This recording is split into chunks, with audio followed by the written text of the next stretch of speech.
Saeed and Sharif Kawachi, partners in crime, brothers who shared not only blood but also an extremist ideology.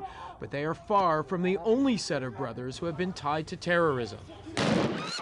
Boston bombing suspects Johar and Tamerlan Tsarnaev immediately come to mind. They're accused of killing 3 people and wounding more than 200 after detonating pressure cooker bombs at the Marathon in 2013.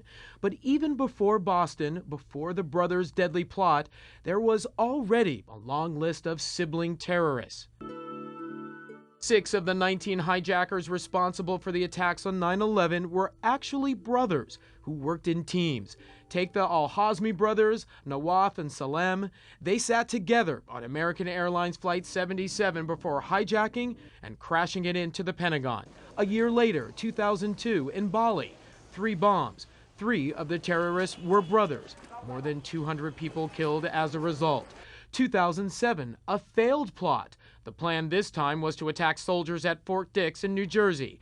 3 of the would-be terrorists convicted were also brothers.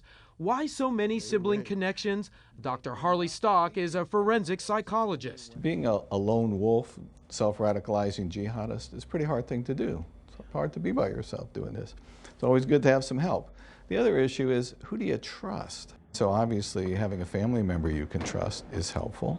Just 2 years ago, here in South Florida, 2 men who again just happened to be brothers were charged with conspiring to use a weapon of mass destruction in the United States. Both men pleaded not guilty.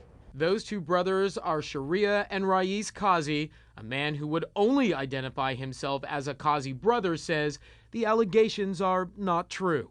I know my brothers are innocent. They never did anything wrong. Counterterrorism experts say oftentimes, even in the face of overwhelming evidence, families of the accused stick together. And they say that tight family bond can be tough for investigators to break. If you have the small group among brothers, cousins, very close friends, it makes it that more difficult for a leak to get out or to penetrate that cell with an outsider. Experts say the tightest bond of all may ultimately be beyond blood.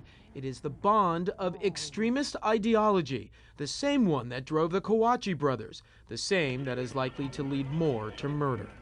Jason Carroll, CNN, Miami.